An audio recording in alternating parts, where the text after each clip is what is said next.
अल अदीद जो एयरबेस है कतर की, वहाँ पर ईरान के खिलाफ एक बहुत बड़े हमले का प्लान जो है वो तैयार किया जा चुका है। इसकी तफसीलात भी आपके सामने रखेंगे। तो दूसरी जानिब इस वक़्त 2 अहम ममालिक यूएई और कतर कैसे मुख्तलिफ मुस्लिम ममालिक में अमेरिका और इसराइल के लिए राह हमवार करने के लिए, उनके वसाइल पर कब्ज़ा जमाने के लिए कैसे उनके लिए राह हमवार कर रहे हैं और कैसे मुस्लिम ममालिक के इस वक़्त पीठ पर वो वार कर रहे हैं, इसकी तफसीलात जानकर आप हैरान परेशान हो जाएँगे। आज तारीख है 13 जनवरी 2026 और मैं हूं आपका मेज़बान आकिल हुसैन बाकरी। हमारे चैनल को ज़रूर सब्सक्राइब करें और बेल आइकन क्लिक करके कमेंट सेक्शन में अपनी राय का इज़हार नाज़रीन लाज़मी करें, क्योंकि आप लोगों की जो फीडबैक है, वो हमारे लिए बहुत ज़्यादा लाज़िम मलज़ूम है।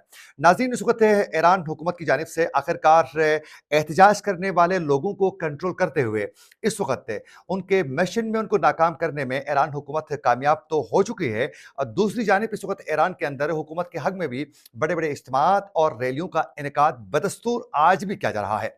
जब ये अमेरिका और इसराइल को ये अंदाज़ा हुआ कि जो एहतजाजी मुज़ाहिरीन थे, वो उस तरीके से उनके लिए रजीम चेंज ऑपरेशन कामयाब बनाने के लिए उस तरीके से राह हमवार नहीं कर सके और वो अपने प्लान में नाकाम हो चुके हैं, तो उसके बाद अमेरिका का प्लान बी पर काम इस वक़्त शुरू हो चुका है। वो प्लान बी ये है कि सबसे पहले कोशिश की जाए कि ईरान पर दबाव डाला जाए। आप लोगों को मालूम होगा कि 2 रोज़ कबल डोनाल्ड ट्रंप के सामने ईरान पर हमला कैसे करना है, इस हवाले से एक प्लान शेयर किया गया था। उसमें तमाम ऑप्शन से ज़ेर गौर थे।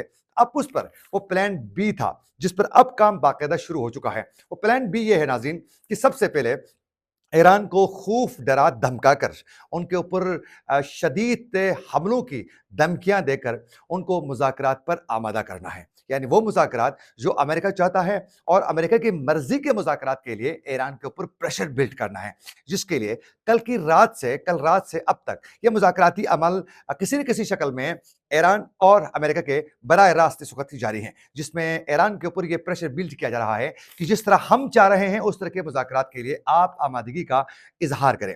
अब उसी दौरान ही मुज़ाकरात के लिए बातचीत का सिलसिला भी जारी है, तो दूसरी जानिब व्हाइट हाउस से भी और डोनाल्ड ट्रंप की जानिब से भी मुसलसल ईरान को धमकियों का सिलसिला जारी है। वो इसलिए कि प्रेशर में रखा जाए और पीछे से बात मनवाने में वो कामयाब हो सके। वो इसीलिए सबसे पहले आज डोनाल्ड ट्रंप ने ये वाज़ेह तरीके से ईरान के खिलाफ ये स्टेटमेंट उन्हें दे दी कि हम जो हैं ईरान के साथ जितने ममालिक जो इस वक़्त तिजारत कर रहे हैं, वो अगर बाज़ नहीं आते हैं, तो ईरान के साथ तिजारत करने वाले तमाम ममालिक पर जो हैं 25% टैरिफ आयद करने का वो ऐलान कर चुके हैं। अब इससे एक तो ईरान की मईशत ऑलरेडी कमज़ोर हो चुकी है, तो इनकी पूरी साजिश ये है कि ईरान को इसी मौके का फ़ायदा उठाते हुए मज़ीद पाबंदियाँ लगाई जाएँ और दीगर ममालिक जो इनके साथ ट्रेड करते हैं, उनको महदूद किया जाए, ताकि हमें कुछ करना ना पड़े। इसी तरह के एहतिजाजी मुज़ाहिरों के ज़रिए ईरान की हुकूमत गिराने में ये कामयाब हो सकें। तो इन्होंने 25% टैरिफ का आज ऐलान कर चुके हैं और इसके साथ-साथ व्हाइट हाउस की जानिब से ये स्टेटमेंट आज सामने आ गई कि सदर ट्रंप जो हैं ईरान के खिलाफ फौजी ताकत के इस्तेमाल से गुरेज नहीं करेंगे, वो खौफज़दा नहीं है। तो इस पर जो है हर सूरत गौर अमेरिका कर रहा है।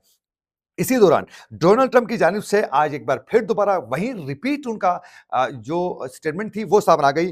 कहा कि ईरान के खिलाफ मुख्तलिफ ऑप्शंस पर हम गौर कर रहे हैं, उनमें से फौजी कार्रवाई भी शामिल है। ये जो अदर ऑप्शंस है नाजरीन, वो मुज़ाकरात ही हैं, जो अपनी मर्जी के मुज़ाकरात करवाना चाहते हैं। अब इसी दौरान ही आज एक सहाफ़ी ने डोनाल्ड ट्रंप से ये सवाल किया कि ईरान तो आपको उस तरीके से सीरियसली नहीं ले रहा है, यानी आपकी धमकियों को, जिस पर वो सहाफ़ी पर जो है बड़े एग्रेसिव अंदाज में कहा कि ये किस तरह का आप सवाल कर रहे हैं? मैंने तो जहाँ चाहा अपने काम कर रहा हूँ। जिस तरीके से मैं जिस मुल्क में अटैक करना चाहूँ, कब्ज़ा करना चाहूँ, गिरफ्तार करना चाहूँ किसी के प्रेसिडेंट को, तो मैं कर रहा हूँ और ग्रीनलैंड के हवाले से भी मेरा अपना मौक़िफ़ है। ईरान पर हमारा प्रेशर भी उसी तरीके से है। तो आप ये कैसा अहमकाना सवाल कर रहे हैं? उनका ये मौक़िफ़ था। तो ये उसी उसकी बात किसी हद तक दुरुस्त है कि इंटरनेशनल लेवल पर अब ये चीज़ें बहुत ज़्यादा ज़ेर-ए-बहस है कि डोनाल्ड ट्रंप मुसलसल ईरान को धमकियाँ दे रहे हैं, लेकिन ईरान उस तरीके से इसको सीरियसली नहीं ले रहा है। इसी दौरान आज चीन की जानिब से ये रद्दमल सामने आ चुका है कि ईरान के साथ तिजारत को लेकर जिस तरह अंधाधुंध और अपनी मर्जी के जो टैरिफ लगाया जा रहा है, एक बगैर किसी कोई प्लान के तहत, कोई तरीक़ार को वाज़ेह किए बगैर जिस तरीके से टैरिफ का ऐलान होता है, वो किसी सूरत से चीन ने कहा कि काबिल कबूल नहीं है और इस तरह जो है आप जो हैं अपने मकासद दबाव में लाकर आप ना फ़ाते रह सकते हैं और न तो आप कामयाबी हासिल करते हैं। लेकिन चीन अभी भी उस तरीके से एग्रेशन में लेकर चीज़ों को आगे बढ़ाने के लिए तैयार नज़र नहीं आ रहा है। अब नाज़रीन, 2 ममालिक इस वक़्त जो हैं, इस पूरे जंग के दौरान जो हैं जंगी माहौल के दौरान बड़ा मुनाफ़िकाना किरदार इनका नज़र आ रहा है और वो मुस्लिम ममालिक पर बिलख़ुसूस कब्ज़े और फिर वहाँ अमेरिकी और इस्राएली जो मुफ़ादात थे उसको तहफ़्फ़ुज़ देते हुए इस वक़्त दिखाई दे रहे हैं। नाज़रीन, एक है यूएई और दूसरा है कतर। ज़रा गौर से सुनिए। नंबर 1, यूएई जो है, इस वक़्त आपको मालूम है कि सोमाली लैंड के ऊपर कब्ज़े के लिए जिस तरीके से इज़राइल ने उनको अलग एक स्टेट का दर्जा दे दिया है, पूरी दुनिया समेत मुस्लिम ममालिक ने उसकी शदीद अल्फ़ाज़ में मज़म्मत की है। तो उसी दौरान यूएई बिल्कुल ख़ामोश रहा और इज़राइल के इस गैर कानूनी इक़दाम की सपोर्ट की ख़ामोश रहकर। फिर उसके बाद उन्होंने सोमालिया के अंदर जो हैं मज़ीद हालात कशीदा करके इस्राएल के लिए एक राह हमार करने की पूरी कोशिश की और सोमाली लैंड पर मज़ीद कब्ज़े जमाने के लिए, इस्राएल को राह हमार करवाने के लिए इन्होंने एहलकारी की। तो आज सोमालिया की काबीना की जानिब से मुत्तहिदा अरब अमारात के तमाम उनके साथ जो मुआहिदे थे उसको मनसूख करने का आज सोमालिया ने ऐलान किया है। ये सोमालिया की काबीना का नाज़रीन आज ये फैसला है और सोमालिया की काबीना ने यह कहा है कि मुत्तहिदा अरब अमारात सोमालिया की वहदत, खुद मुख्तारी और सालिमियत के खिलाफ सरगर्मियों में मुलविस है। काबीना का कहना है कि मुत्तहिदा अरब अमारात की मुदाखलत और सरगर्मियाँ आज़ाद और खुद मुख्तार मुल्क के लिए खतरा और दीगर ममालिक की खुद मुख्तारी के एहतराम के उसूलों की खिलाफ वर्जी है। मुत्तहिदा अरब अमारात की मुदाखलत और सरगर्मियों के हवाले से सोमालिया का यह कहना है कि हमारे पास ठोस एविडेंस इस वक्त हमारे पास मौजूद है। यूं उसके बाद सोमालिया की काबीना ने मुत्तहिदा अरब अमारात के साथ सिक्योरिटी और दिफाई तमाम तर माहिदे मनसूख करते हुए उन्हें सोमालिया के 3 बंदरगाहों के वीज़े भी मनसूख कर दिए हैं। ये आज वाज़ेह सोमालिया का पैगाम आ चुका है। अब ये सोमालिया का पैगाम इसलिए आया है नाज़रीन कि यहाँ इज़राइल के लिए राह हमवार करना और सोमालिया के जो मुफादात हैं, जो उनके रिसोर्सेस हैं, उन पर इज़राइल के कब्ज़े के लिए राह हमवार करके लिए अपने लिए भी स्पेस क्रिएट कर रहा है। ये जो सोमाली लैंड है, ये बहुत ही मादनियात के एतबार से भी और फिर यहाँ समंदरी एतबार से भी अ, ये बड़ा एक अहम खित्ता है सोमालिया का, जो इंटरनेशनल लेवल पर सोमालिया का हिस्सा है। लेकिन यहाँ इज़राइल अपनी मनमानी कर रहा है, जिसके लिए राह हमवार यहाँ यूएई कर रहा है।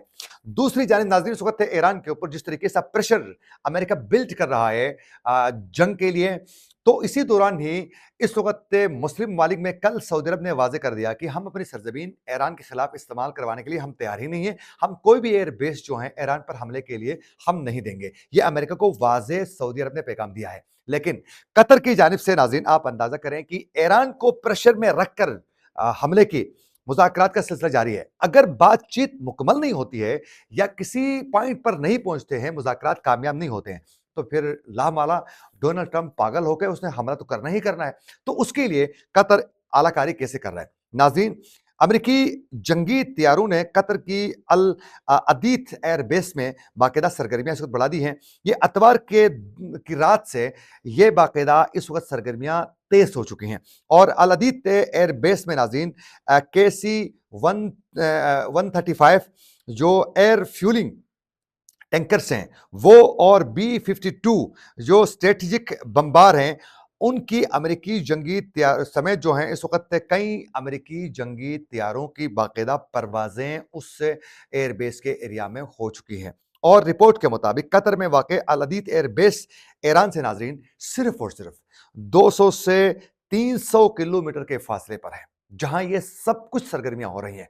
यूँ इस वक़्त अल अदीद जो एयरबेस है कतर की, वहाँ पर ईरान के खिलाफ एक बहुत बड़े हमले का प्लान जो है वो तैयार किया जा चुका है। ईरान मुज़ाकरात से इनकार करता है, तो किसी वक़्त भी ईरान के ऊपर यहाँ से अटैक हो सकता है, जिसके लिए कतर आलाकारी करेगा और उसके लिए यूएई जो है बाकायदा सूरतकारी में आपको सफ़े अव्वल में नज़र आएगा अमेरिका और इसराइल के लिए। तो ये 2 ममालिक इस वक़्त जो हैं मुस्लिम ममालिक की तबाही के लिए इस वक़्त जो हैं ये बाकायदा राह हमवार कर रहे हैं और आने वाले दिनों में अरब के अंदर भी आप लोगों को इसराइल को घुसने के लिए जो स्पेस फराहम करेगा, वो आपको यूएई इस वक़्त जो है सफ़े अव्वल में नज़र आएगा। ये थी कुछ अपडेट्स जो हम आप तक पहुँचाना चाह रहे थे। इसी के साथ अपने मेज़बान आकिल हुसैन बाकरी को दीजिए इजाज़त। अल्लाह ने के बाद।